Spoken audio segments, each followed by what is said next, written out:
Greetings and salutations to messages and brothers all the way into Sudan. And you're tuning into the Black House Fire Radio, and you're listening to Yes Massive Wagwan. I'm Jerome Vincent, your Jamaican brother there.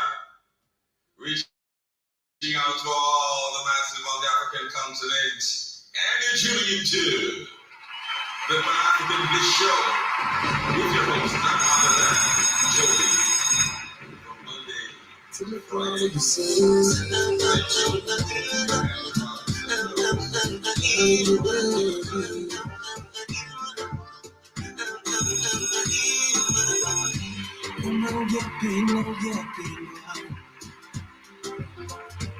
Come on, you need to get in. Mapenzi so bidhaa dukanunue, anayetoa ndo anayepawa. Penzi lako ni moto, nobody can love me better. I need your love. Oh, penzi lako ni moto, nobody can love me better. I need your love. So Jamila, tumeshikana, ananielewa, ninamwelewa, ila so Jamila, tumeshikana, ananielewa, ninamwelewa, Jamila, it's a Jamila. Jamila,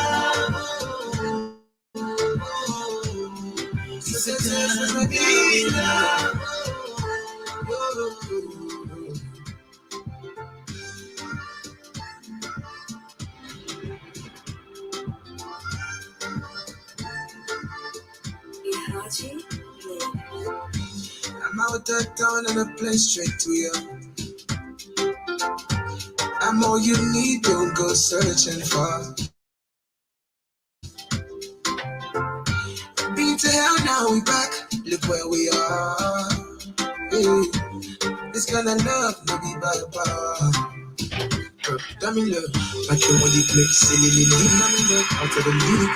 Into to an umbrella, always wanna hit the wood with you. Wanna be the kid, guess who's feeling me? Girl, this love ain't real. Streets being military. Guess who's sticking with me? Certain infinity. Finish me, I'm finity. Never leaving me. Never. Sticking with me. Better. Into the physically. I'm Tumeshibana. Yes, family, karibuni sana. This is the Black Financial Radio Station Media of the 21st century. Happy blessed week ahead, and I hope you guys had a beautiful weekend, and hoping that you're gonna be here till the end of the week as we get to check what has been happening throughout the weekend, and of course what shall be transpiring also during the week. Karibuni sana once again. My name is Joby, in case you're here for the first time. Shout out to Byron Scott. I see you up and early this morning. Karibu sana. Hope your weekend was blissful, amazing. Shout out to everyone with me on TikTok. Big up to Masauti. Thank you so much for following the live creator, and to everyone who's also listening to me on the network, on Rumble, the page, and also on the radio station itself. In case you're here and you're wondering how can I be able to stream live on the radio station, kindly go to the Google Play Store. For those who have an Android phone or other Android devices, kindly rush to the Google Play Store, look for the Black Fire Network radio station, and you'll find us right there. You'll find us right there, loud and clear. But anyway, karibuni sana once again. Shout out to everyone with us on all the social media networks, and I hope you guys will be able to stay through till the end of the conversation. Big quick shout out to also everyone with us on YouTube and on Facebook. And today we shall be talking about Niger's Junta calling out on the U.S. presence in its country illegal. And it seems like during the weekend we had the U.S. government, spying on their people who they have placed there, which we call the jihadists, the terrorists, and of course I'll be taking you through the article, what has been happening, and of course we shall also be talking about the EU, that is the European Union, and Egypt signing a 8-point $8 billion, actually $8 billion deal to curb the migration crisis. Last week we spoke about this, and actually been talking about this, which shall lead us to a video that I'll be sharing about so many African young women and men who are being taken out of the continent and the crisis they get to face. This is a story or a document coming from Malawi, and it was actually aired by the BBC Africa, and I'll be sharing this because it's crazy, and I don't know why still, despite us seeing all this, especially the people in the continent, we still want to go outside, look for greener pastures. I shall also be talking about what is happening in Gambia. 2 weeks ago we spoke about where we saw that the Gambian government wanted to actually seek they did push a motion into the parliament which should be banning the FGM, that is the female genital mutilation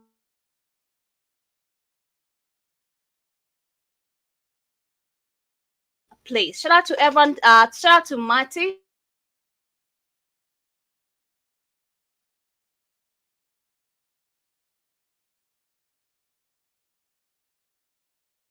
You can also hear me loud and clear. You're saying I'm looking great as usual. Thank you so much for the sentiments. Appreciate for the compliments. But anyway, back to the music. I started with Otile Brown with some amazing jam. The next jam I'll be playing to you, it was released last week by the one and only Danny Talks in Tronics, and I hope you guys get to enjoy this. Betty featuring to Leah and Asavi.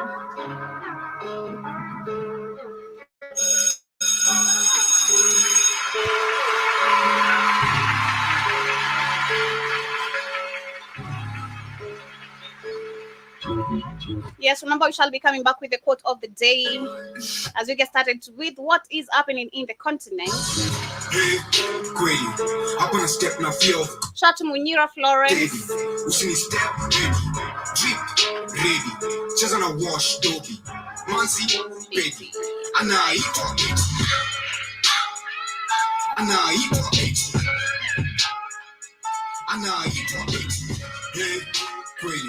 Hapana step na feel God steady usini step hey well hapata steady shutting his slim as cheeky boy crazy steady me beba kona zone heavy tabidi magwaya steady me ngani tadani metoka sana stick sana jobile mandemi na pana anzia pana kidane kitu namba 5 sana tabidi mesonga sana baada za pedi nacheza na beti zangu na saka Natasha kila wakati kuwasha kana pandisha mizangu mashasha kani hiyo maji na kata pasta dani na bebanga sasa kani hiyo pesa nataka sasa vile naipendaga sana kweli hapa na step na feel God steady usini step ready drip ready cheza na wash manzi Yes, welcome back to everyone who's just joining us via YouTube, on Facebook, on the radio station, on Rumble, on TikTok. Karibuni sana to the Blackout Financial Media of the 21st Century. My name is Joby, in case you're here for the first time. And of course, I'd love to urge you to join us officially by downloading our app, which you can find on the Google Play Store. Or rather, in case you have an iPhone, which we've not been able to put our application over there yet, you can stream live through the website, that is the www.blackoutfinancial.com, and of course enjoy our amazing services over there. We also have merchandise on the apparel store. We have the social network page, which gives you the chance to share amazing links, amazing articles, and anything that you find literally informative, especially to the Black community. My quote of today before we get started is: we did it last week, we can do it again this week, and even better. Let's be awesome together and have an amazing happy new week. Shout out to Mysterious Mystery, and shout out to you also with us on TikTok. Big up to you. That is Mr. Muturi. If I'm Muturi, let me just call you Muturi if I'm not wrong. And to everyone listening to me on these other platforms, karibuni sana once again. And of course, we're getting started with what is happening in Kenya, and this is actually me wanting to pay my condolences to the family of Rita Tenina. She was one among the amazing journalists I've grown up knowing, we've grown up listening to, and we've not personally don't know yet the cause of the death. And I just want to pay my tributes to the family, and of course I hope during this hard time you find the peace you really are looking for. I've seen a lot of crises have been happening during this weekend. So many people have died, including even Brian Chira. We send peace to the family, and I hope you're gonna be able to go through this tough time. But I see that the reports that came in this morning about her death, they're saying that the Kenyans are mourning veteran TV journalist Rita Tenina, who was found dead at her home in the capital city of Nairobi. That was yesterday. And her colleagues at NTV, one of the mainstream medias we have here, she said that she was expected to be on her duty on Sunday but failed to show up, prompting a wellness check in the house where she was found unconscious. And the police reported said that no physical injuries were found on her body.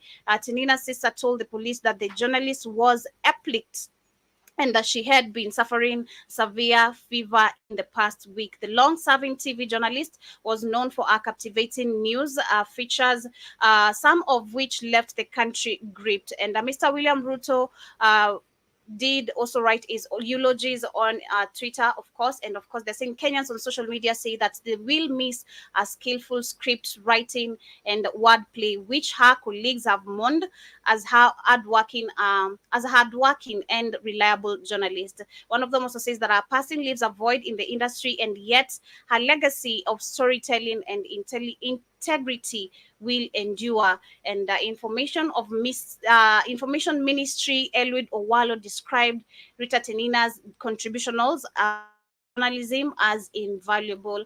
And of course, I pray and wish the family nothing but just peace at this amazing moment. Personally, when I saw her death, I was startled for like a few minutes. I was like, I couldn't believe it, because seeing someone who's been a very great influence in so many people's lives, and then you see her dying mysteriously, it's crazy. But I'm glad to see that it was not literally a mysterious death the way Ed assumed, because I was like, man, what did she do now? Because we've been seeing so many journalists in different parts of Africa who get attacked because of going after the government, especially, if you tend to mention anything that is against the system, if you're not going through with the script the way it is written, it puts in a jeopardy of your own job. It is crazy, but of course, I'm glad to see that it was nothing mysterious that led to her death.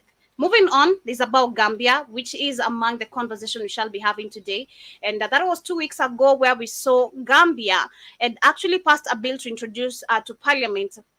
That was earlier this month, where they should be actually seeking if they should be banning the FGM culture and the practices in Gambia. And we've seen one of the MPs, something that Demora mentioned here, he said that this should continue. This is something good and all that. And we spoke about it, how much of backache behavior this is, and how it is so selfish of men, especially to their women, where they're denying them their sexual pleasures, because that is what it is. Once your clitoris is cut as a woman, like, there's nothing literally even feeling, when you are literally having sex and all that. That is where the enjoyment comes from. A story for another day. They're saying that the Gambian Parliament will on Monday discuss whether to consider or throw out a bill that is seeking to reverse the ban on female genital mutilation. And if the legislations agree to consider it, the bill will be taken through a committee for further scrutiny. The bill was introduced to the parliament earlier this month by independent lawmakers, that is Alme Giba, who said it sought to uphold religious purity and safeguard cultural norms and values. Though FGM was criminalized in the Gambia, that was in 2015, some seek to overturn the ban, claiming that it violates religious freedom and is against the country's cultural practices. But local international human rights groups are arguing lawmakers not to consider it a bill, and saying decriminalizing FGM would endanger girls and women's life. And that is true. Over 73% of women and girls aged between 15 to 49 have undergone some form of FGM in the Gambia country, and which ranks among the top 10 African countries where FGM is prevalent, according to the UN. Because I think also Kenya, we highly practice this, especially I think in Samburu regions, in Turkana, where we also have our Muslim brothers and sisters. They suffer through, they suffer this a lot, especially the Muslim brothers and sisters. This is actually like this is a culture. This is a rite of passage for women, for you to be considered someone's wife, for you to be considered, now a woman of the society or part of the society. I remember there's a time I shared a story, I think in 2022, where we had this lady who said that she had to run away, and in her society and community, actually the community, if you don't accept being genitalized, you're gonna end up, female genitalized, you're gonna end up being chased away out of the village. And for her, she said she's one among the people who've been able and managed to escape this, because it's always very brutal. And if you look at most of the cases of women explaining this, especially those who understand that this is a culture that we're not supposed to be practicing, they explain the pain of going through all this. And then something else, seeing the way they practice this female genital mutilation, they use one same blade, which actually leads to so much spreading of what? HIV and AIDS. Because you'll find that probably there's someone who has HIV and AIDS, the same blade is going to be used to is going to be used on someone else. And this leads to a community full of diseases, literally. When you think you're helping the society, you're endangering the society. And personally, to my attention, I believe this is not even something that is supposed to be discussed by Africans, because I don't understand why we don't know. This is not a norm. This is not a culture we're supposed to be practicing. I don't understand. This is a debate, and we're talking about men who are going to literally talk about this. Men who are literally presenting this in the parliament to debate whether it should be or shouldn't be. It is so weak. This is where I go Keith attack mode. It is so weak of you, of men in the society, not being able to get rid of something that we know actually it's women and them being there.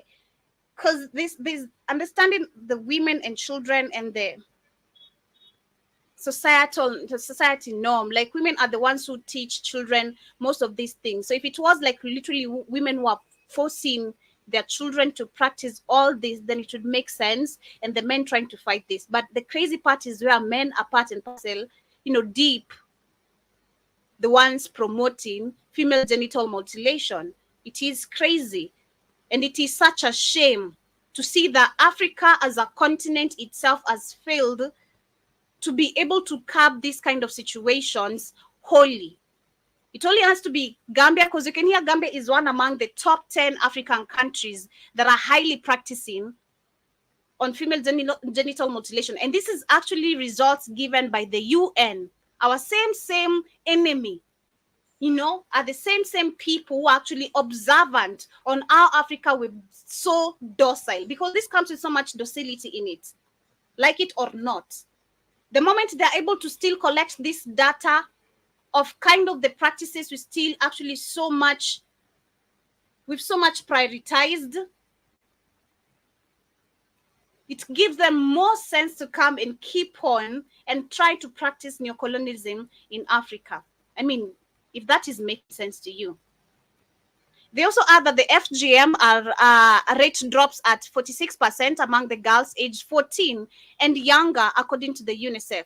And only 2 cases have been prosecuted and only 1 conviction secured since the Gambia FGM ban in 2015.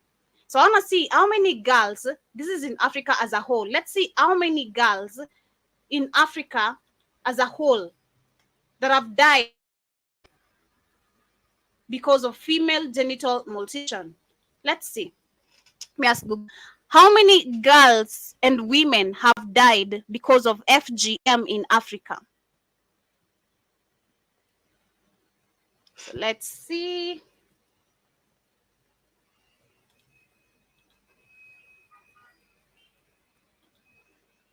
So they're saying an estimated 230 million girls and women worldwide have undergone some of the form. That is worldwide. I need Africa itself. How many girls are at risk? Okay, Africa.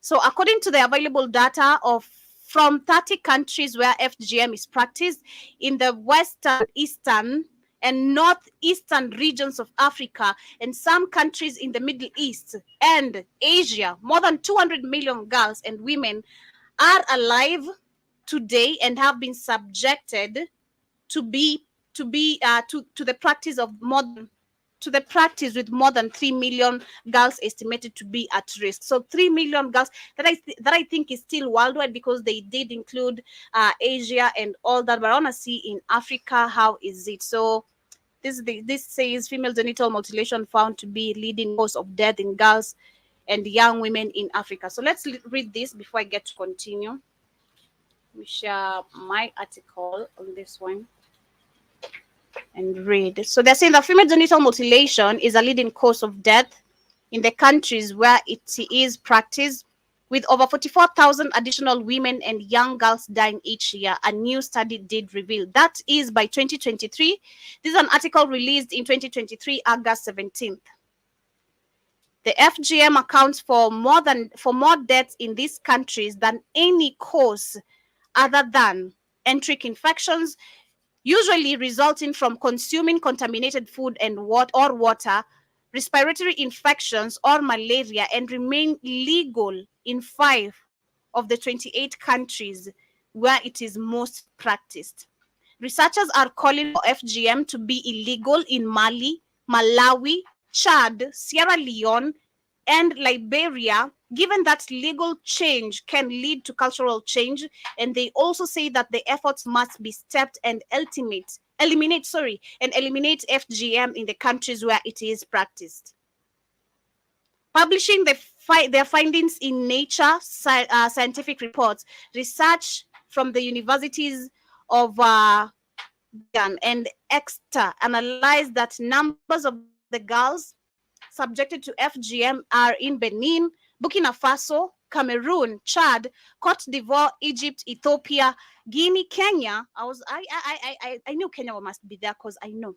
Mali, Niger, Nigeria. I'm not shocked about Nigeria at all. Senegal, Sierra Leone, and Tanzania. Least expected among my list. I didn't expect Tanzania to be on my list. Being honest. I didn't expect Tanzania to be one among the countries. I mean, it's in Africa. Someone is going to pose that question to me like, yo, it's still in Africa. I understand. These cultural practices were spread literally in the whole continent.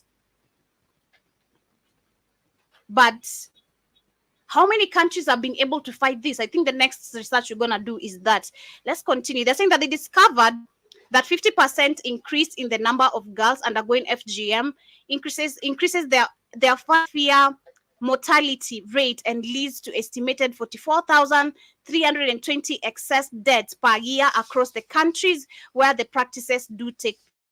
Author Professor James Rocky from the University of Birmingham commented, and he says, I want to quote, "Our findings show that the FGM is leading cause of death amongst girls and young women in countries where it is practiced, but lasting change requires attitude towards FGM in these communities."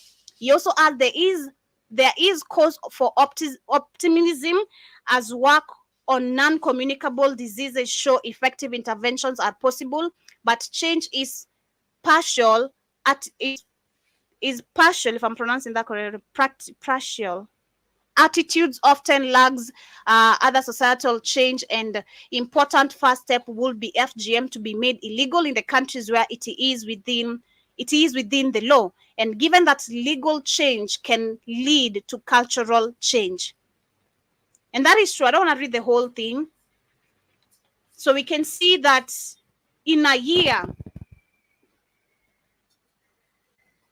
expected death rates, that is in 30 countries that practice FGM in Africa, we have 44,000 expectation of death from young women and children. And then we have Gambia, which is debating about this. This is why I'm saying I don't feel, and it is such a shame to see African countries debating this. While you've put your women's life in jeopardy, you are the ones to be eliminated, because that is so selfish of you. Those who are pushing for this law to become a law which we know it's very illegal from the word go, should be the ones who are eliminated, if you know what I mean. That is all I can say for now. So let us see how many countries in Africa so far, because we have 30 countries that are practicing and participating on FGM. Let's see how many countries have been able to deal with the situation. Shout out to you, John Mosquito. Shout out to Moni in the building. Hope you're doing amazing. Let's see how many African countries have been able to deal with FGM as illegal. If I did put it well, how many African countries have been able? Let's see. Let know. How many African countries have banned FGM as illegal? Let's see if that is gonna make sense. So we have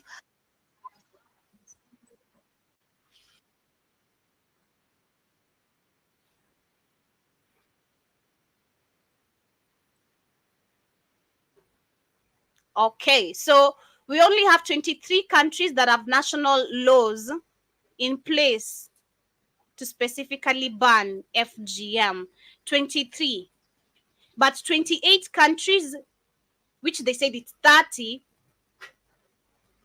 countries, do practice FGM. So 23 have placed it or are maybe in or are still under debate to make it illegal, but 28 countries are still practicing this. So this is crazy. Of course, in Somalia, I know it's not illegal. Of course, I know it's not illegal. But anyway, yeah, that is what is happening. And it is crazy. Personally, I believe that every young woman, every mother, every young woman, once you are born, when you're talking about, again, Afrocentric type of education, these are some of the things that needs to be taught. We need to question the cultural practices that we found in Africa, that we can no longer continue being dumb and practice, but instead question. Do you question religion? Do you feel like something is wrong with Allah or Jesus? Question. Do you feel something is wrong? You getting married to more than 4 men, or you at a younger age? Question that, especially that is a norm in Africa. Like I said, within the Muslim brothers and so many even other society or other tribes, because Africa we consider, and we've divided ourselves because of, in tribes and all that. You'll find that so many young women who get married at a young age because this is a cultural practice, either within their family or it is within their society, within the community, or at the age of 15, you need to be married. You need to have these kids by the age of 20. You need to have this and this. It's still there. And it is very highly practiced and very active. So once you introduce Afrocentric education, these are some of the things that need to be taught. You can no longer practice this and this. And there has to be consequences of you practicing it. Because by all means, if Africa has to change, we have to change a lot. And that comes even from what we do on a daily, the things we eat, how we live. There's so much westernization and it's taking place, and we have to change it. We have to change it. Because I want us, if you go back to history again, I want us to, maybe you can give me, shout out to you, Sister Angela. Nice to see you. Hope you're doing amazing. Been a minute, but I hope you're doing great. Nice to see you here. Let me know where in the African books did we see where women had their female genital or clitoris being cut anywhere? Where did we see the practice? Where was it a norm?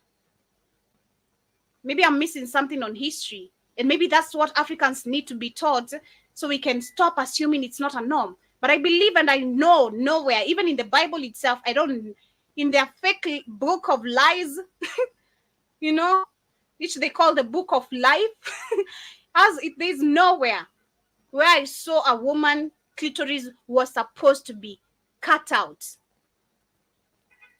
We know of men being circumcised, not women being circumcised. It is crazy, and that is what is happening in Gambia. For those who are just tuning in, that is what I was discussing. And where to check how many African countries are still practicing this. We can see 28 countries are still high practicing this. We see Mali, we see Niger, we see Burkina Faso, and which I hope actually, because right now we have Hey, shout out to you who's trying to get me banned. You all haters on TikTok. And shout out to you. It's all love, you know. But 28 countries, Mali, Niger, Burkina Faso. And first seeing these three countries which are right now have democracy installed by them, these are some of the things that need to be changed. We can be having women, children dying and acquiring even more diseases because of using one blade, because you want to practice a culture that is so backward and which is literally jeopardizing lives. Kenya is among the countries mentioned: Ethiopia, Egypt, Cote d'Ivoire, Chad, Cameroon, Senegal, Sierra Leone. Tanzania, like I said, is one among the least countries that are expected to be mentioned. But a shout out to Samia Suluhu, because I bet probably John Magufuli was fighting all this. And speaking of John Magufuli, he actually did attain, I think that is 3 years since his death. That is yesterday. And he died on March 17th. And, people still do talk about him, positive about him, because we've seen the good deeds that this man did do in Tanzania, and trying to literally also highlight and the rest of the African people to follow suit. But yes, moving on to the next conversation is about what is happening in Kenya. News coming in that just came in a few minutes ago. I can see that there is a crackdown where we can see there's a political rally going on. I see Kenyan's authorities have launched a crackdown on people who distributed President William Ruto's political meeting in the west of the country at the weekend. And it followed two incidents where helkers interrupted President Ruto's rallies in Bomet and Kericho County. And the president was in the Rift Valley region and his political stronghold to launch several projects where his rallies were disrupted as political rivalries pitting local leader played out. The visibility irritated president said leaders and funding such chaos were affecting development projects in the area. Well, I didn't know there was actually where he had gone to, to Bomet and Kericho, and why people were booing him or why he was disrupted. But that is not anything important. But that is what is happening currently in Kenya, and I bet they're going to be arrested. Bet sure those people who did do that, they're going to be found, they're going to be arrested, and they're going to face the consequences of what is happening. But of course, moving on to the next conversation is about the EU, which has signed the very big deal that is $8 billion with Egypt. And Italy is very happy after this decision was made. Italy has shown its happiness, because of this deal that has been made. And that the reason why the deal has been signed is because they need to curb migration crisis. We've been seeing the situation has been going super, super crazy. We've seen Africans dying. And we discussed this even last week, where we saw that Italy and most of these African countries have signed deals that involve money where your lives are not protected, especially as African people. And they're not going to accept you in there. You're not needed there. But they're saying that the European and Egypt have signed, that is 7.4 billion euros, which is $8 billion. Shout out to you, Robert Wellesley. Thank you so much for tapping the screen and welcome. They're saying that the European Union and Egypt have signed $8 billion agreement aimed at boosting cooperation in trade and security, as well as trying to stem the flow of migrants into Europe. The deal upgrades the European relationships with Egypt to strategic partnership. Grants, loans, and other funds are due to be delivered over the next 3 years to support Egypt's fluttering economy. And the country's ongoing financial crisis have prompted an increasing number of Egyptians to try to cross to Europe, mainly via Libya. And since the authorities have largely closed down the route from Egypt north coast. And I'm certain, again, if you go back to the people who are suffering, it's our Black people who are there.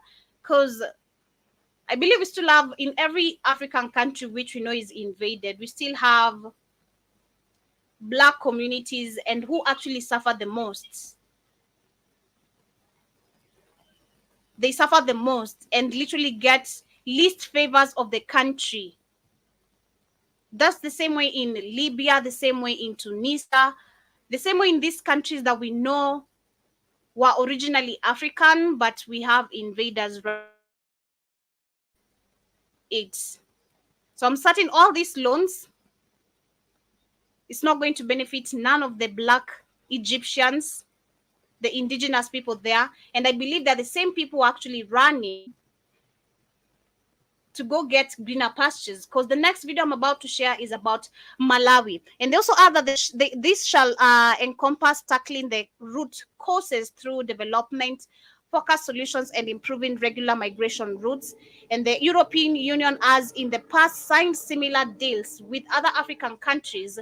They act as popular routes for irregular migration to Europe, including Tunisia, like I said, Libya, like I said, Mauritania also add on it. And it's been crazy. And how crazy has it been? So for those who want to watch the video, kindly come to YouTube on likes of Jerome Mosquito, maybe Robert Wellesley. This is a documentary that has been released by BBC Africa, which is called Trapped in Oman, where we have Malawians and so many African young people, mothers, brothers, and sisters who are trapped here, and they explain the amount of racism they have been facing. I'm not shocked personally, understanding and knowing where I come from and understanding my enemy, but I fear and feel for my brothers who have no clue when they're going outside there. It is the blame to our governments and our leaders who have not been able to provide job opportunities, seeking loans, going outside for trips and spending lots of money on these foreign trips, but never bringing any development in the country. It is them to blame, making African youths become this desperate and not educating them of who they are going to face there, what actions you will face, or the consequences you face as an African person, not because you're a Luo, not because you're a Kikuyu, as an African person when you go outside the continent. It is the government and our leadership to be blamed for all this. So let me share this very quickly as we continue with our conversation for today. Thank you for the present. I appreciate. Stay here in Oman for what one? Because I am losing too much money about that. I will explain to you honestly what I know. She was raped. She was then forced to have an abortion. The rules here, if you break the contract, you have to pay. I just want to help her go. And then this makes me pause, because we've questioned about, shout out to that Zambian lady again, who questioned who questioned the US embassy and them delaying or denying Zambians or generally Africans visas, because we've seen the same case also in Kenya, where we have people paying for their visas, they no longer get their visas, proceeded, or even never even get their money back. That is the same incident we saw this Zambian lady, what she experienced, and she posed a question: why is it that we have these US embassies here, who we think and consider they are our friends, who are supposed to be literally working according to why they are here, which is not why they are here. We assume they are here because we have a partnership and all that. She questioned, why do we have the US embassy in every African country and they work very well with the leaders, but when it comes to us getting favors as Africans, it's never the same. Their citizens are going to be protected, like we saw last week in Kenya. We were being warned about matters of the insecurities, rate of crimes literally getting super, super high. And my question was, why is it that it has to take the US embassy for us to know the crimes in Kenya are getting high, just because the US embassy needs to warn their citizens, but we won't hear it from our own government first? So something that needs to be questioned, and most of us should question as Africans, is, especially before we move outside, and which I believe should be mandatory. Why is it that we have all these embassies, but we don't have our embassies outside? And if we do, why don't they work? Why is it that you promise when you go outside of Africa, you're going to be protected, you're going to be taken care of, nothing is going to happen to you? But we see people, even bodies being denied, even others, families are crying even up to date because they never got their beloved's body back. Mysterious deaths. It is crazy. Home.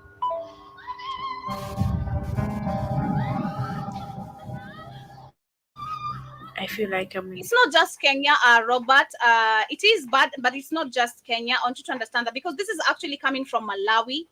And this is where we've seen so many African people. And understand the rate of employment, rate of lack of employment in Africa, the whole continent is the same, okay? The same. Where we see Nigerians wamejaa kila mahali is because hawana employment. We see Kenyans escaping, trying to go to Saudi Arabia, to Dubai. It's because of lack of employment. We see Ugandans coming to Kenya, trying to make 1, 2, 3 things. Is because of lack of employment. We see Burundians or Rwandese, tamaking all over, is because they can no longer get these opportunities that they either studied for, or even the smallest opportunity you're seeking for, you can barely get it. Because I think kwanza ukiwa Kenya, we can understand it very quick. Unaelewa haraka sana. Connections ni muhimu. Unajua, connections ni muhimu. Kama una connections tia bidii bro, utapata the right people. Just sweat tia bidii. That is literally Africa. If you don't have connections, you work hard, you're gonna get the right people one day. That's how it is. If you can't literally do what the society requires you to, continue working hard.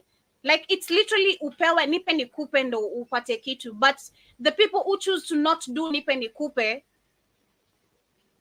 are the ones who end up in this situation. Because I'm a victim. I'm not of being there, but of trying to. Because I was tired of looking for a job. I attempted to risk life to go to Saudi Arabia. And then I paid attention, and thank God to listening to my instincts. Always listen to your instincts. There's someone always talking to you. There's someone always watching over you. I was like, no, this man's words ain't buying my trust. Oh, we're gonna check over you. Once you get there, we're gonna call you. We're gonna be checking once a month how things are going. I was like, nah. prison. No. Please, madam, please. My life is really in danger. Human trafficking is one of the most Shout out to you, soul brother, Great Lakes, Midwest America. That is a long name over there. But yeah, grand rising to you too, and nice to see you. You're saying no sign, my check. I think it's on your end, probably. Because I think Sister Angela Byron Scott could hear me so well. And I think that could be just on your end. But let me check. Probably on your end. But nice to see you. profitable business in the world. Any African, so never go to this country. Never. Not for money. Then you're lost. Shut up. I tell the doctor. What you doing? You crazy.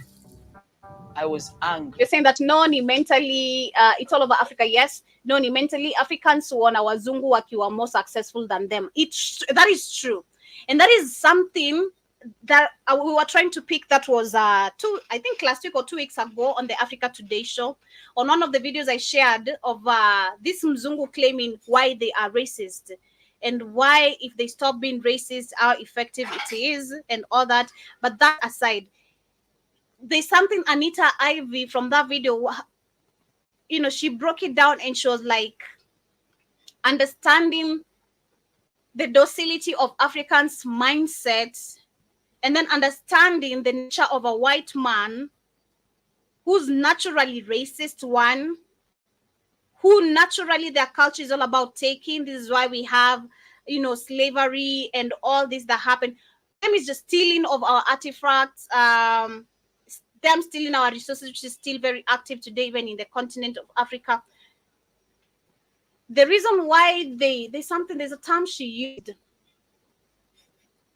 The reason why they always want everything to fall on their narrative, and why it is effective to us as Africans, and why we pick it. There's something she said. I think I'll share the video with you in our channel, in Ivory Anita.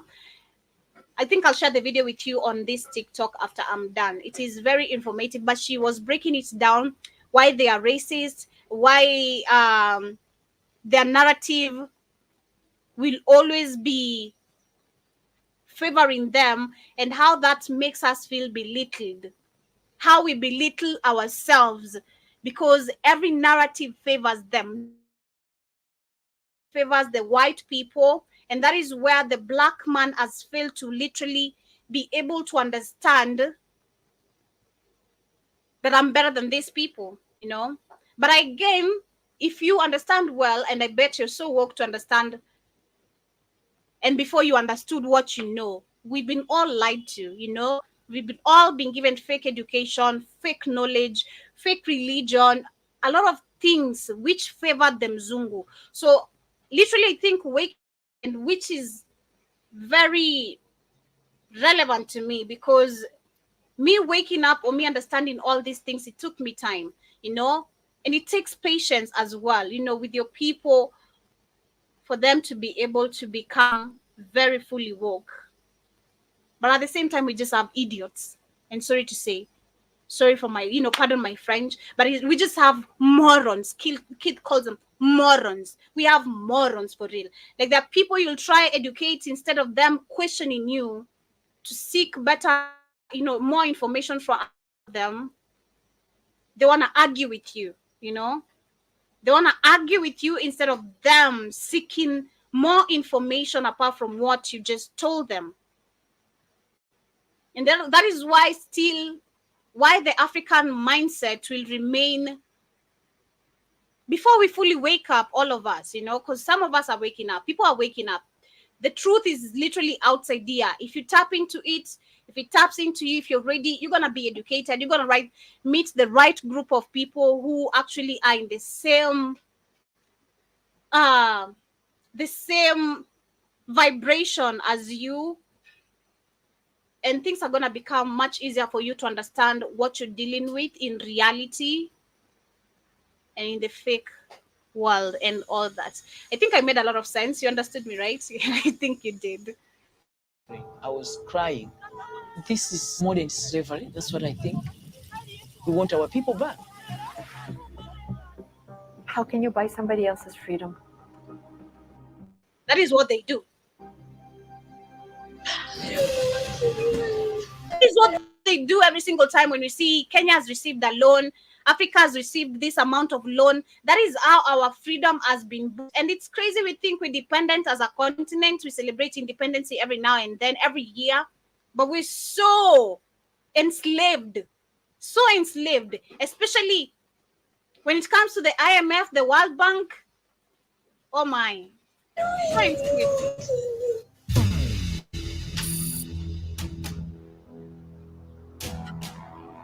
This is a story of humanity in the face of inhumanity. It's a story of helplessness and of those who are helping, and of poverty in the face of wealth and power. My name is Florence Piri, and I'm a journalist. My country, Malawi, is one. Malawians, I think they talk like Ugandans. They have the same accent as Uganda. You know, I feel like this accent is giving me Maria vibes, you know. One of the poorest in the world. So many women from here hope lives in the Middle East, only to find they are trapped. This is their story, and a story of extraordinary women fighting to bring them home. But this is a universal tale, and it doesn't begin or end in one country alone.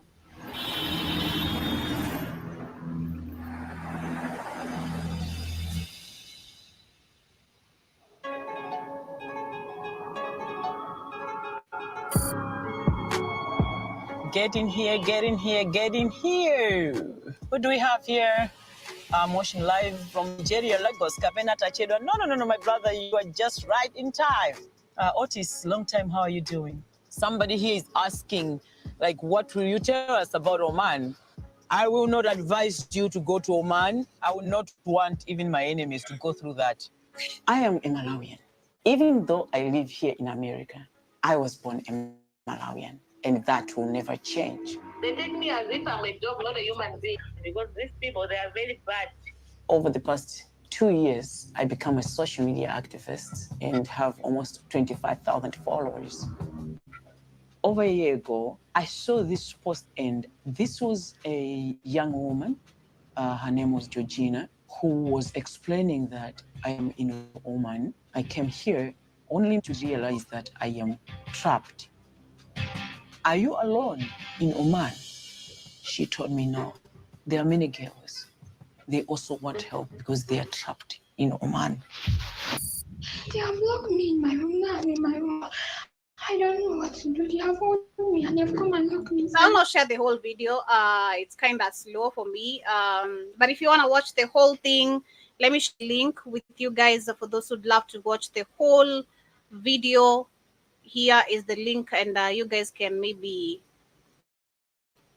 go watch the whole thing on your own specific time, where you can see how these girls are trapped. They get raped. After getting raped, they're forced to have abortions, and a lot of debaucheries and some animalistic behaviors just going on there. They talk about how they're denied food, and it's the same thing we've seen our women go through in Saudi Arabia, in Qatar. We see them breastfeeding dogs, we see them doing some literally insane thing. But the worst part is where we have our government saying it's us, our behaviors. Yani tunachukua behaviors zetu kama wa Afrika tunapeleka huko, like we are not allowed to behave as Africans. That is what I mean. And that is what they claimed. You cannot take your African behaviors in Qatar, in Saudi Arabia. When you go there, you need to become like one of them. One, I need to wash some domestic animals, including snakes. I need to breastfeed all types of animals. It is crazy. And that takes me back to the same Gambia situation. When we're debating about these things, when we have African countries, once you do a simple mistake, like when we had the Pakistan journalist who died here in Kenya, we saw Kenya literally all over the map. On every mainstream media, Kenya was being called out on how they should literally be answerable to what happened to this Pakistan journalist. But when it comes to our people, nobody pays attention. Nobody. That is another actually YouTube ad that will continue making YouTube gain money and numbers. That is basically what it is. Africans' poverty and suffering has become like ads on YouTube for people to keep on embracing and looking at it as a norm. And that needs to stop. But it cannot stop with us. It cannot stop like with the current governments. We are waiting to save us. That will come from we, the people who understand what is happening. We need to be majority. We need to understand what unity is all about. We need to create our own media. We need to create our own narrative to avoid what you are saying right here, like, Robert, Africans to stop thinking that they don't belong anywhere in the society. We need to have a media that literally favors our narrative. Because if you try media, even YouTube itself, I don't know, it was I think it was last week on Wednesday or on Thursday. I was looking for something on YouTube, the waterfalls in Africa, different African countries that have waterfalls. I really love I love the serenity of nature and the waterfalls. I just love the sound and the beauty there. So I was looking at the waterfalls. I was searching different African countries that have beautiful waterfalls. So when I searched Africa, different Africa, just there, YouTube pulled me poverty. The first video I saw was Nigeria swimming pool of sewage. The normal sewage, that one. That is the first thing I saw. And I'm like, hold up. I'm just looking for Africa, different Africa. Then the first, before you get the right keywords, they pull up different videos of different images. And I was shocked. But I was like, I'm not shocked because poverty porn of Africa has become an ad in these mainstream medias. It is like an ad people are making money off. Africans people's problem. And it is crazy because I was even saying this yesterday. I really hate bloggers right now. I hate bloggers at this point. If you're out there considering yourself, I don't know, a blogger, vlogger, whatever bullshit you call yourself. and you're out here just embracing people's suffering, which you want to put up. You know, you just come, everything nowadays is all about cameras, you know. Take videos on the necessary things that are educative. But it's sad today, someone comes and gives you a tissue and they want to film even them giving you a piece of tissue. Oh, I came to this place, they didn't have a tissue, they were using a flying toilet, and now I brought help of a tissue. What the heck? I really hate it personally. I really hate what bloggers are doing today.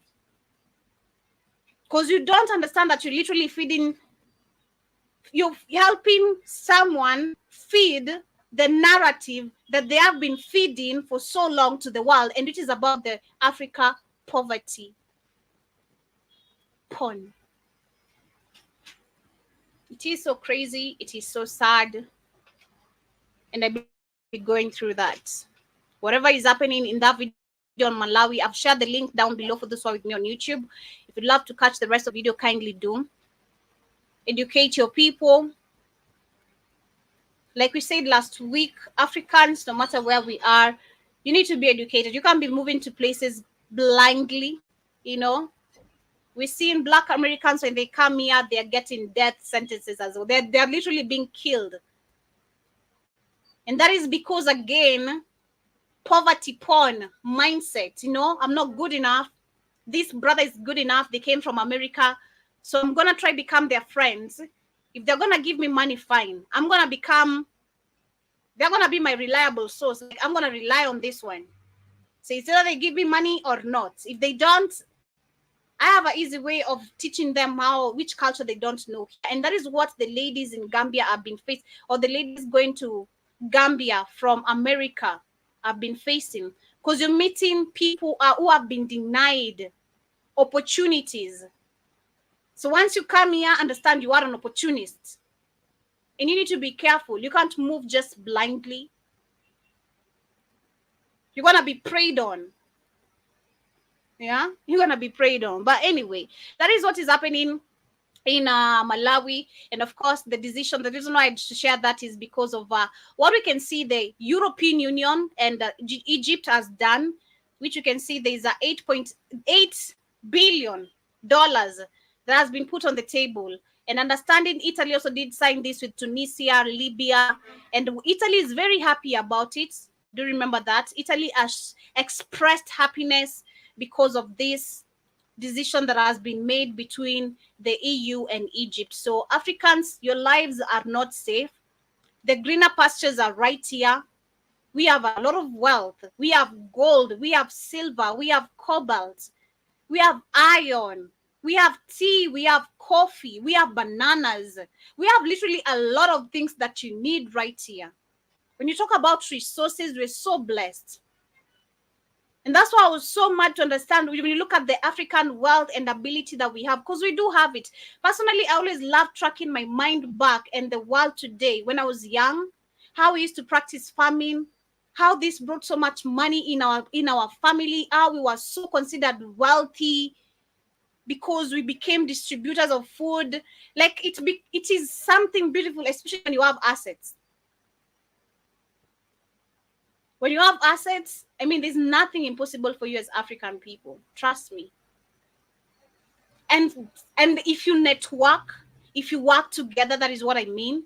You know, stop considering yourself different people. Kikuyu, bring your ideas together and mix your ideas. Imagine how brilliant that would be. Imagine what power that brings, or what power it is, and how it threatens the white man, because that is what it is. Unity is power, and that is what for so long politically they have been using to divide us, because they know the moment you get united, the moment you understand what they have been doing, that is easy for them to say no to their narrative and make our own narrative, which is revolution.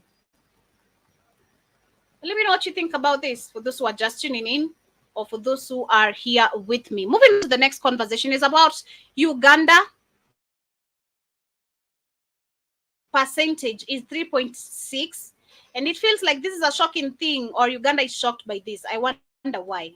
I mean, they shouldn't be shocked, because Museveni should be accepting guests, especially when you talk about the DRC Congo people and all that. Let me try that. TikTok. Shout out to TikTok. But yes, they're saying that Uganda hosts Africa's largest refugees camp, which holds 1.6 million people, and more than many of those in the European Union as a percentage of its population. But financial cuts puts its open door model in jeopardy, and most of the refugees from neighboring South Sudan and Democratic Republic of Congo, both tormented by violence and clashes. And they should even flock much more. That is what I'm going to add on top of that. We should see more Sudanese, more Congolese, more Africans flocking African countries, because none of these puppets have been able to deal or help deal with the situations that are going on in this country.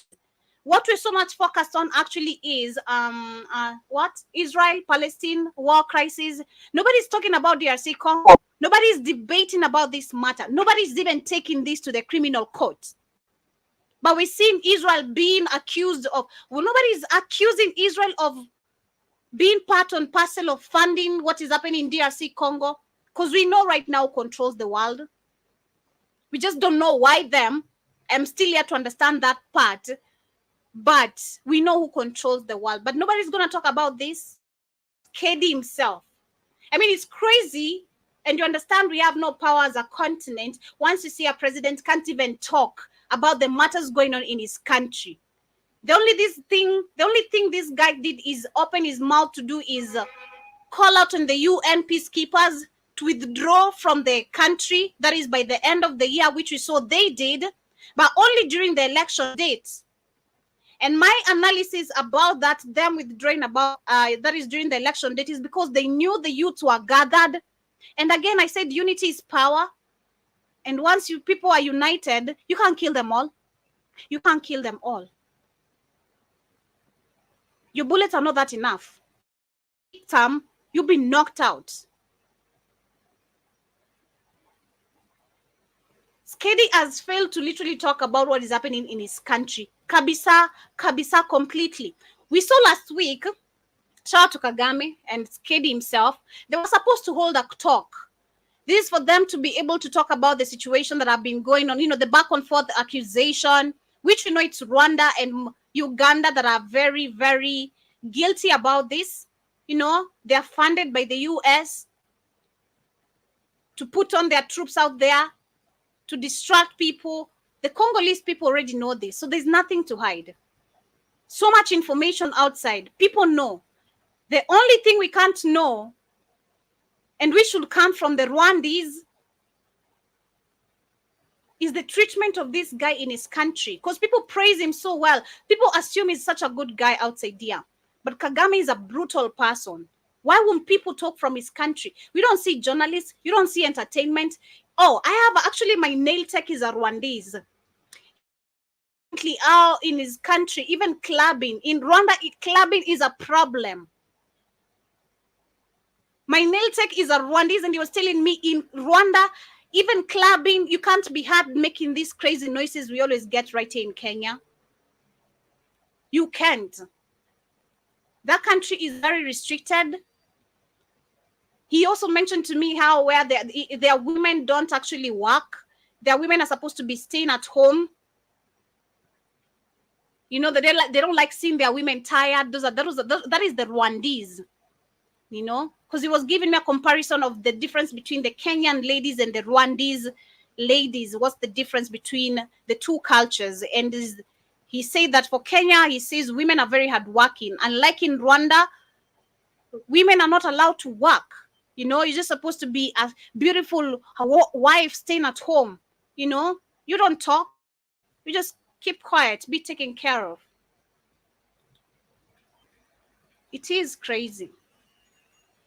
But yes, they're saying that Uganda hosts Africa's largest refugee camp of 1.6 million people, more than twice as many as those in the European Union as a percentage of its population, which is 3.6. But financial cuts cuts could put its open door model in jeopardy. And most of the refugees come from the neighboring countries like South Sudan and the Democratic Republic of Congo, both tormented by violence and clashes. 81% of them are women and children, often fleeing after their villages were assaulted and their husbands and fathers got killed. The Nakivale settlement, home to 185,000 people in southwest Uganda, receives new arrivals every week. And I quote what one of them says, that I was outside, and when I was back home, my family had left, and so I left, and I haven't seen them ever since. That is a little boy narrating. Uganda lets everyone come in, benefiting from the humanitarian aid provided by the international partners who finance infrastructures like schools and hospitals. God damn, come on. And used both by refugees and local population. I have time, so we can check. Shout out to you and Sankenwan, karibu sana. We can check the level of education or schools. Let us just look at schools and hospitals in Uganda today. So we can hear that literally we have the international aid, humanitarian aid, which partners with Uganda, and they have funded and structured, structures like good schools and hospitals. I wish Maria was on this show so we can check one-on-one on that, because I believe that was last week. Maria was talking about the level of corruption in Uganda. And you tell me refugees from Congo, which Museveni is part and parcel of the displacement of these people, stealing of resources, and who else? The Sudan, which we know none of these African puppets will talk about. What is happening? You want to tell me these people are getting more benefit than the Ugandans under a dictator who has been there for 40 years? You want to tell me refugees from Congo? No, that is a lie. Refugees from Congo and Sudan are getting more favors than Ugandans. That is a lie. I'm certain these Africans are being treated the same as Ugandans. And I'm certain probably even is once you see data collected, something is about to happen. Because why is it all of a sudden they're giving us a percentage of how many refugees we have in Uganda? Why is it concerning them? Why Africans were allowed to be everywhere? Why is it that they're checking on the data of how many people, where they're going, despite chasing them out of their country? Let us look at the schools. Schools and hospitals.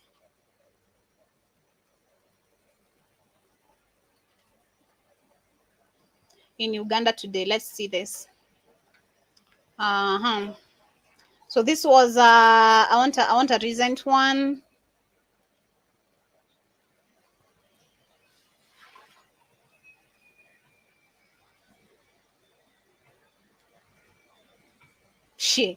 So this was 2 years ago.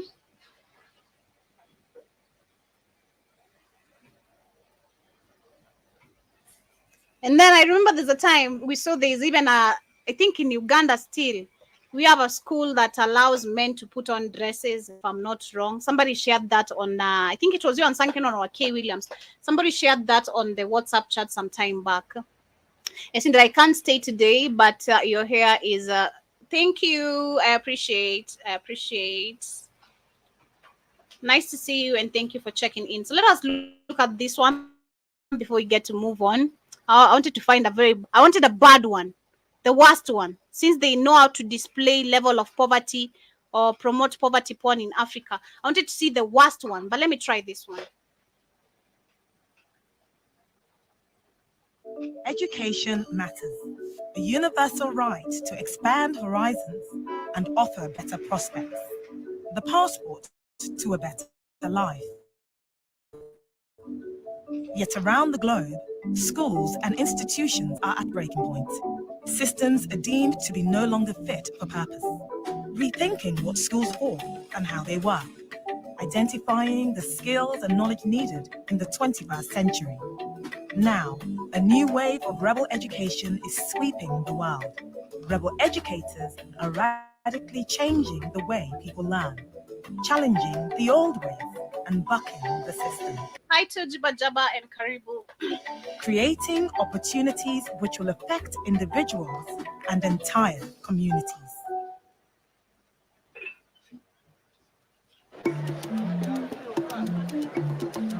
Where Africa stories are involved, you must see a white man, as an example of better things. Because did you understand that simple ad over there? That was a simple ad.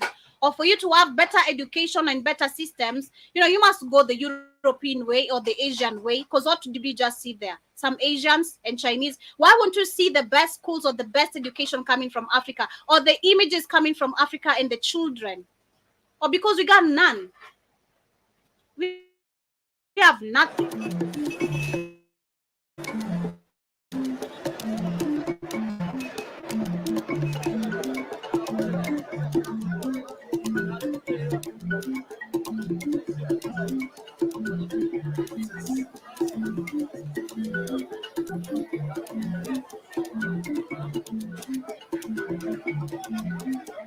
Uganda has such a huge young demographic.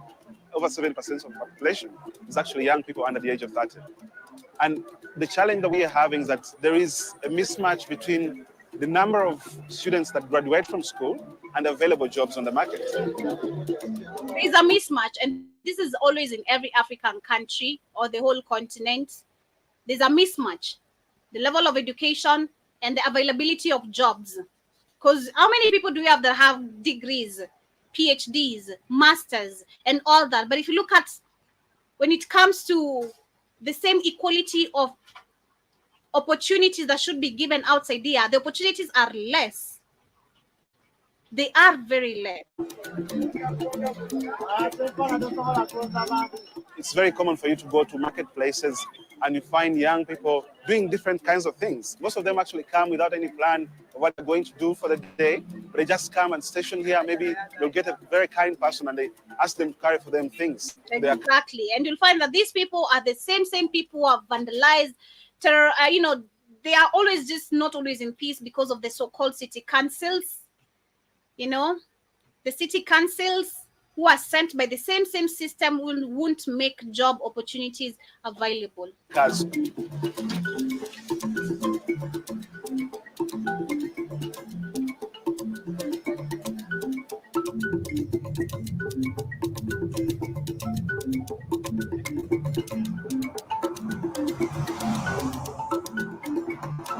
One of the things you go through when you're going through the Uganda education system, they give you a lot of theoretical knowledge. You just went in there, crammed whatever you needed to cram, and then you produced the same thing. I remember it was Keith asking us about the desk. Can you see? Theoretical knowledge. You just you are this the desks. You have to sit 3 of you. You have to sit 4 of you in a desk. This is the situation in Africa as a whole. Went in there, crammed whatever you needed to cram, and then you produce the same things in the during the exams. What typically happens for most of us is that after school, you cannot find actual employment.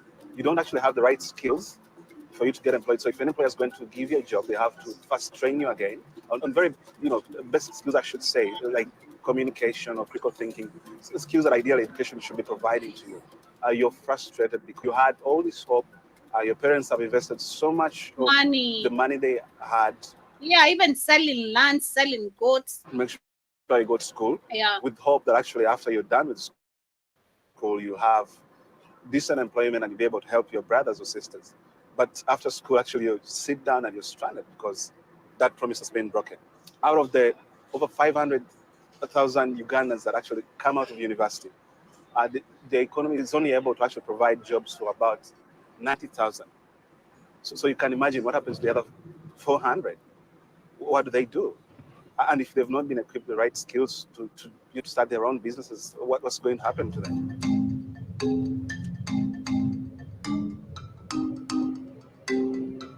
So in general, what he's trying to say is that Education is very pathetic, and this is in the whole continent, where we just fed theory, but nowhere do we have skills being applied, because they won't even it makes a lot of sense when you can't have skills being taught in school, because on the ground you don't even have any opportunities to give to people. So I mean, it makes a whole lot of sense to me, because why should I even acquire skills when there's nothing to go even get outside there? It's all in the things have to change. If schools have to apply much more of the skills, then we also have to be sure availability of job opportunities outside there. There's creation actually of job opportunities happening. There's industries being built. There's literally a lot created, and we're not just working or getting skilled out of nothing, you know, because you can also have the same skills, I'm not gonna lie, but when it comes you going outside, John Mosquito, you'll have to join me on YouTube. My TikTok phone is going off. You'll have to join me on YouTube. But yes, you can have all these skills, but when you go outside, there's no opportunity. And maybe you'll try apply the same skills on the ground, but you don't have the capital, or you literally start a business. You don't have a capital, a good enough capital for you to make you start this business that you wish to, or to apply the same, because you do not have everything needs to be aligned, you know, skills, job creations, getting ready for the people who are getting these skills. You can't just feed me skills and I'm going to nothing. I'm going to check after cows and goats. That's the skills. And I studied to become an engineer in school. These are the skills I've grown up knowing all my life. Then you come tell me there's less opportunity when it comes to engineering. All you gotta do is go stay at home and help your parents to sell goats and chickens. What? It's crazy. So that's why I'm questioning this article that we were reading earlier. For those who are just tuning in and questioning maybe what is happening, we were discussing about the population of refugees, the rise of refugees, which are not refugees. You know, that is the term given by the European, and of course the favors only the white supremacy narrative. But for those who are just tuning in and asking what is happening here, we're discussing about the refugee percentage that have risen to 3.6 in Uganda. And what we can see from this article is that we have 1.6 million people who are staying. That is in the, you know, who are coming from the South Sudan, Republic of Congo, and have managed to settle in the southwest of Uganda. And according to this article, they also added that all of these refugees are benefiting from humanitarian aid national partners.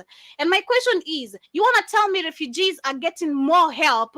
And we know, understanding Africa and the government and the leadership itself, you want to tell me refugees coming from 70 is the one participating in their displacement? He's favoring them more than their people, more than the people of Uganda. And then understanding the refugee term and seeing also right in Kenya, our refugees have never been that privileged. Whether you're coming from Tanzania, Uganda, we're talking about xenophobic in South Africa. I think xenophobic is probably everywhere. We just probably don't accept it. We probably maybe are not that, we don't know what it is, or maybe we don't know how to express it. But I feel like Africa, especially understanding the leadership, which is all about selection, and these puppets who have no power, I feel like it's there. Because there's a time we read about Zambians who are in Kenya, who have stayed there for more than 7 years, 10 years. But these people have never gotten an identification card, an ID. But you've been here for 10 years, 7 years. But the government doesn't recognize you as a citizen. I mean, it's even children who are born here. And they went ahead and even did increase the charges of want to acquire citizenship in Kenya. You have to pay a lot of money, you know. So I feel like xenophobic is there. It's not that highly expressed, or it's not really xenophobic pronounced as the way it is in South Africa. That is my feel. That is me thought. That is how I feel. Because why is it that Africans we suffer even in our own fellow countries where our people don't recognize us as the same people? I mean, it's not all the countries, but with what I'm getting right here, I doubt it that literally we are having Congolese and South Sudanese getting favors. Okay? And they also added that apart from all this aid, they have managed to create good infrastructures like schools and hospitals that are used by both refugees and the local population. And that is what took me to the schools, why you found me sharing this video. We're trying to check the level of education in Uganda. We have the local population complaining about how poor and pathetic education is. So you want to tell me a refugee is benefiting much more than Uganda? You sound crazy to me, and that is a lie. Unless I'm I'm still a child to not understand what is going on, but I do. So that is just awesome, crazy talk. And shout out to Museveni. And I'm certain this data collection has been done on purpose. Probably the next time we're going to see, or the next article that is going to be released, we're going to see Museveni complaining about too many refugees in their country. I mean, didn't we see Kagame do the same? Kagame came out and said that we have too many Congolese trying to invade his country. We have too many people coming from African countries, and he doesn't like it. And you want to tell me that is not some xenophobic expression coming from a leader? Maybe I understand it different, but that is what it sounds to me. So my thoughts regarding this, where we have the population increase of refugees in Uganda from other countries like South Sudan, which is the two mentioned, and Democratic Republic of Congo, they should flock even more. Because you're the main root and cause why I can't stay at home. So I mean, you want to tell you, it seems like you have space in your own house. Give me some. Okay? You literally came to my house, distracted my peace, killed my family without giving a damn. So I'm gonna come to your space. And that is what should happen. We should be having these Congolese flocking Rwanda and Uganda unapologetically. Unapologetically. You should not be apologetic about it. Understanding it's the same people who are literally distracting peace. The white man because of the resources. Then yes, so be it. I mean, you have the audacity to accept some asylum seekers coming from the UK, but not me. Oh, huh. That is why you go on a war. That is an act of war. That is an act of war. You're not going to do that to me. You don't come to my house, create distraction, and you expect me to walk you scot-free? You're going to go scot-free? Like, consequences? You're going to pay for it. That's all I'll say. You're going to pay for it.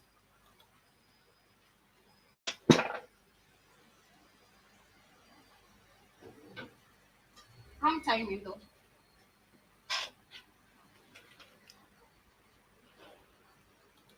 Okay, so as we move on, I see Jiba Jaba says, hope everyone is well. Yes, we're good. Jiba Jaba also says, "Set is the same. It's all theoretical teachings, nothing practical." It's all in all African countries. Bet sure of that. It's in all African countries. Okay? In all African countries, it is all the same. That is how it has been created.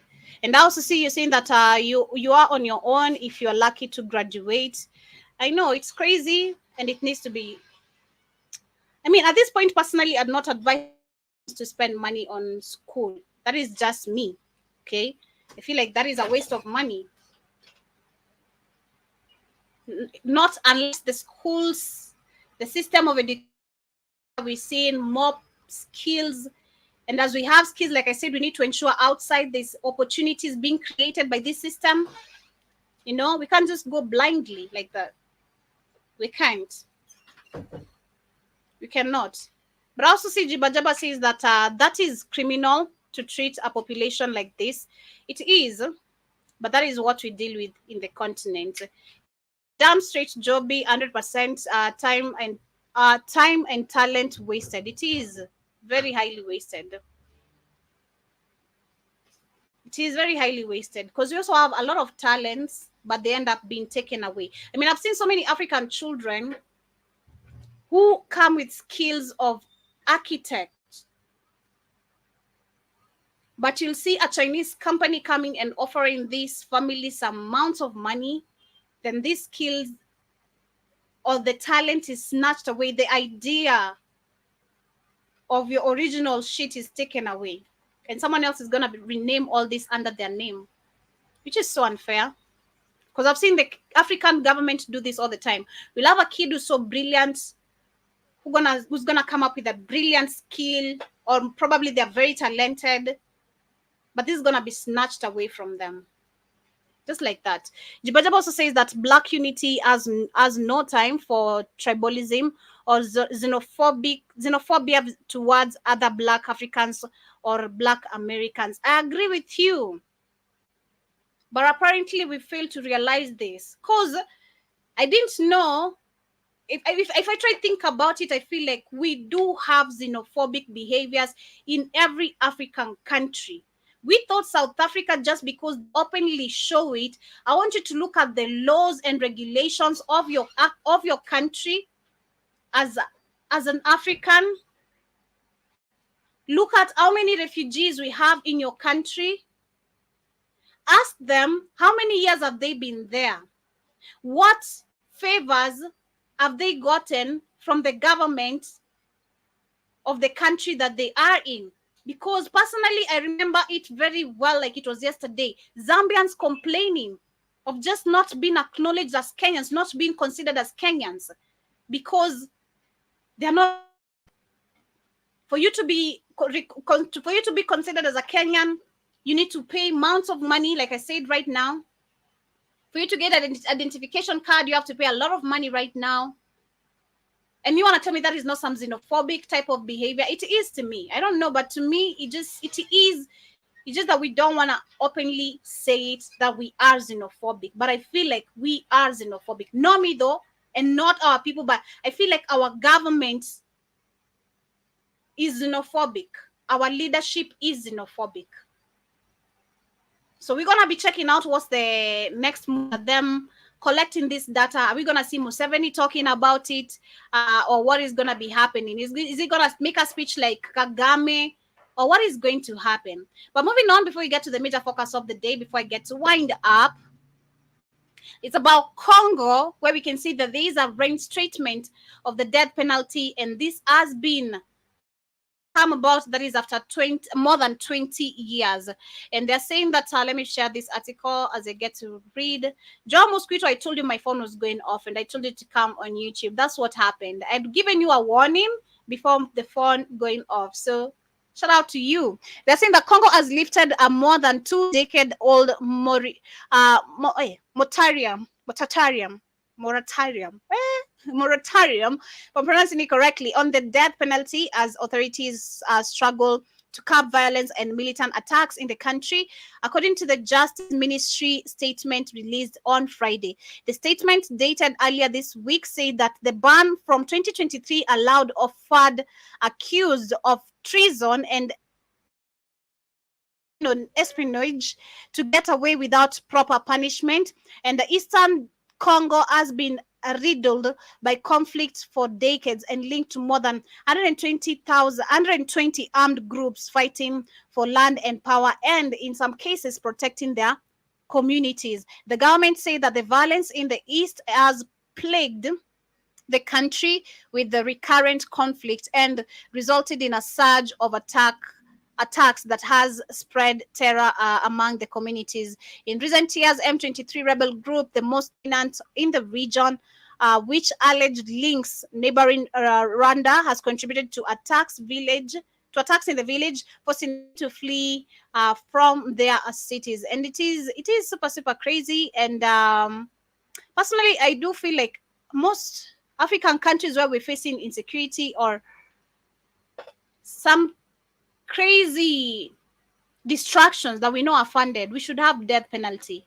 We should have death penalty. It should not even be something that we should be considering. We should make it mandatory until we're able to deal with these terror attacks, unknown jihadist groups and all that, I feel like we should have death penalty in the whole continent, mandatory. I don't know what are your thoughts regarding this, but that is what I feel, because the situation in Congo, in all parts of Congo, is not gonna end just that easily. Until we see war, blood being shed, we're gonna keep on whining. That's just the truth. They're not willing to let go without a fight, and until we decide it's a war, then it's not gonna be let go. So the call is upon us as African people in the continent, and the majority who are willing to join the war as well. But to the next conversation and the last conversation, which is the main conversation, is about the Nigerian junta, who has revoked the military agreement with the U.S. government. And during the weekend, it seems like the U.S. was here to do some speculations of its own, but the jihadists discovered something. But they're saying that Niger's junta has ended a military agreement that allowed U.S. personnel to be deployed in the country. Saturday's announcement came in the week that the delegations from Washington had been in Niamey for talks with the country's military leadership. And the U.S. used its base in Niger to monitor regional jihadist activity. And the latest announcement by the junta in power since the last July comes as it moves closer to Russia and after French troops were kicked out in December.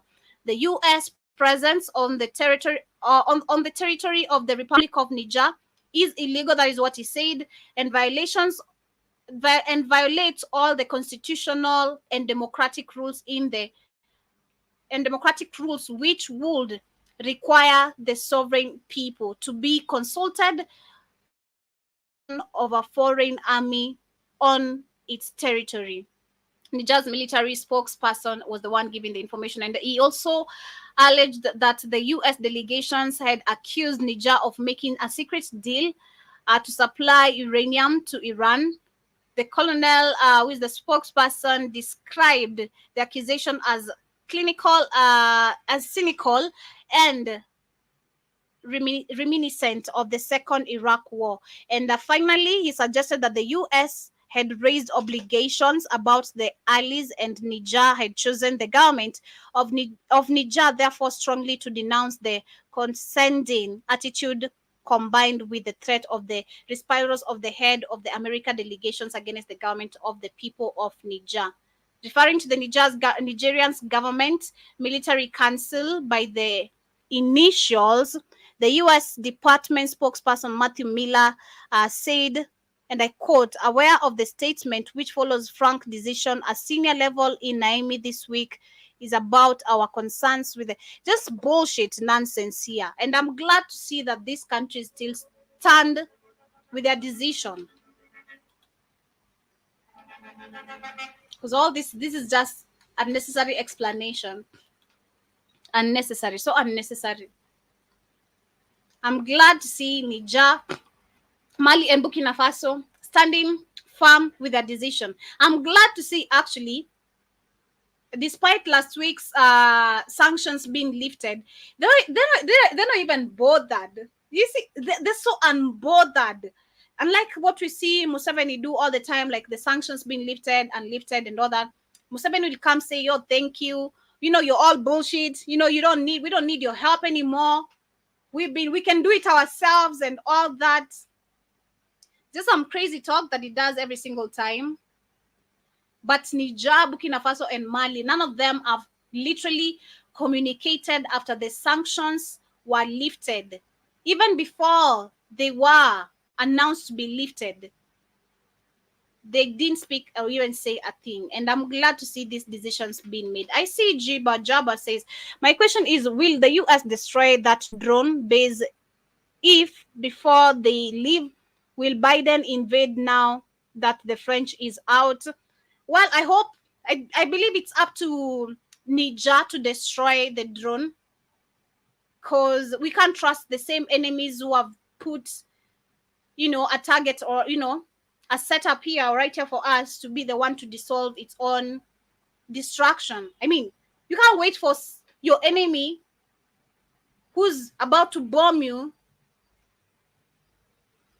to be the one to literally be the one to remove the bomb from you or to reset the bomb for you. Like, it's gonna be impossible. Is Niger, up to Niger, with the help of Russia, Mali, Burkina Faso. I believe they should be the one to deal with the situation before actually either they leave or after they leave. And I doubt if Biden will invade, because I think so far understanding Russia has strong military weapons and crazy weapons. So, and I believe, which we've been seeing for so long, countries, we've been denied for us to be able to deal with these terrorists or jihadists, you know, invasion all the time in most of the African countries. Weapons with the help of Russia, which again, I said personally, I feel like Russia, most of the African countries benefiting from Russia should also allow another enemy inside, because we don't know what benefit Russia is looking for despite all this. We don't know what Russia really wants back. Because yes, you've given us this, you want to help in this, but what is it that you want back? There's always a price to pay for something, especially when it comes to the African people.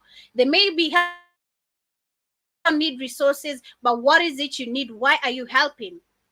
If you mean well, then good. That to see that we have a white man who can work without demanding anything back. That's what I'm saying. So personally, those are my thoughts, Jabba on that. I feel like Niger should be the one to clean its city, clean up any mess, because I cannot trust my enemy to clean up the mess they have, because they have been unable to. You know, they brought the UN, they brought the from even Kenya itself, from part of East Africa, but they have failed to. They have gone there, raped women, and done a lot of damage. So I cannot trust them to clean their own messes. That is just my thought. But anyway, family, I'm wrapping it up there. That is the end of the conversation of today. This has been the Pan-African Bliss Show, and I hope you guys have enjoyed. For those who tuned in late, kindly do get to watch the replay on YouTube. It shall be uploaded on Facebook as well. It shall be also on Rumble, on Spotify, and we're also live on the show page, which you shall not be able to see. But if you are live there with me, I'm grateful and thank you so much for being with me today. I hope you guys have an amazing rest part of your day. Remember, I shall be coming back later, in a few actually, with the Rhythm Scoop Show. And then tonight, I'll be back with the Africa Today Show. Much love. Have an amazing rest part of your day. Thank you, Jiba Jabba Jura Mosquito. Thank you, Unsunken One. Shout out to Soul Brother, Great Lakes, Midwest America. Shout out, such a long name. But shout out to you. I hope you did get to hear me loud and clear at the end of the day, because I see you did when you're telling me that to teach. Shout out to also Byron Scott. Shout out to Angela Morris, who has been with us, and to all my amazing silent listeners. Have an amazing rest part of the day. And remember to come back kindly on the Rhythm Scoop Show. We have amazing news and updates and entertainment and culture aligned there for you. So see you guys there. Let's look around what you see.